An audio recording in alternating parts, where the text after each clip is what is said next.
Iran और Israel के बीच कुछ दिन की शांति के बाद एक बार फिर तनाव बढ़ गया है।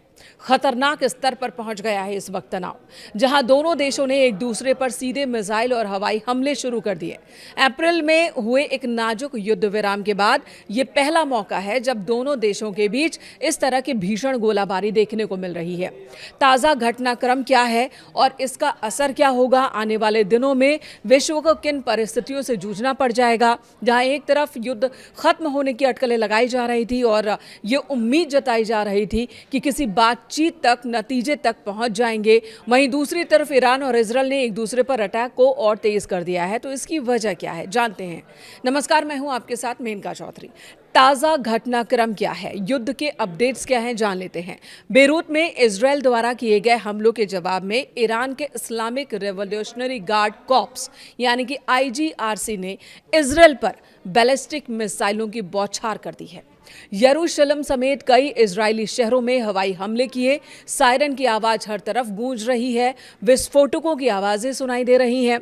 इजरायल ने भी जवाबी कार्रवाई की। मिसाइल हमलों के तुरंत बाद इजरायली वायुसेना ने मध्य और पश्चिमी ईरान में स्थित कई सैन्य ठिकानों को निशाने पर लिया। जवाबी हवाई हमले किए हैं, एयर लॉन्च्ड बैलिस्टिक मिसाइल दागे हैं।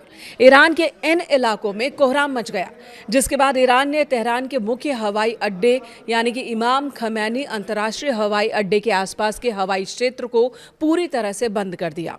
वहीं इजरायली सेना IDF का दावा है कि उनके एयर डिफेंस सिस्टम ने ईरान की अधिकांश मिसाइलों को हवा में ही नष्ट कर दिया, जमीन तक उन्हें पहुंचने ही नहीं दिया।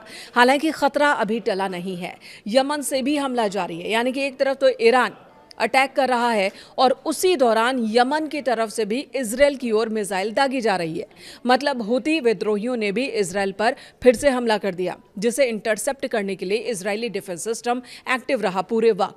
अब इन परिस्थितियों के क्षेत्रीय और वैश्विक प्रभावों की बात कर लेते हैं। हॉर्मुज जल डमरू मध्य यानी कि स्ट्रेट ऑफ हॉर्मुज, अमेरिकी सेना ने इस क्षेत्र में अंतर्राष्ट्रीय जहाजों के लिए खतरा बने 2 ईरानी ड्रोन को मार गिराया। इसके अलावा ईरान ने घोषणा की कि ओमान के साथ मिलकर हॉर्मुज जल डमरू मध्य को खोला तो रखा जाएगा, लेकिन वहां से गुजरने वाले जहाजों से अब ट्रांजिट फीस यानी कि टोल टैक्स वसूली की जाएगी।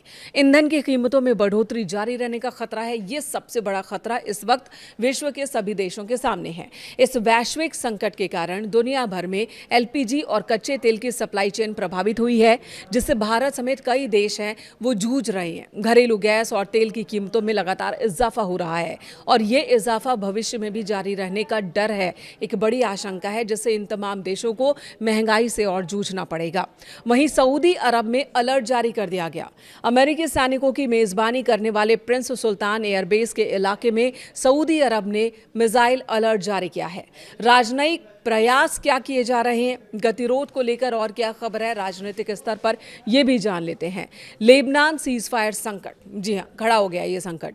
अमेरिका की मध्यस्थता में इजरायल और लेबनान सरकार के बीच युद्ध विराम पर सहमति बन रही थी, लेकिन ईरान समर्थित हिजबुल्लाह ने इसे खारिज कर दिया। हिजबुल्लाह की मांग है कि इजरायली सेना पूरी तरह से लेबनान से बाहर निकल जाए। ट्रंप और फ्रोजन एसेट्स विवाद को लेकर भी ये मामला अटक गया।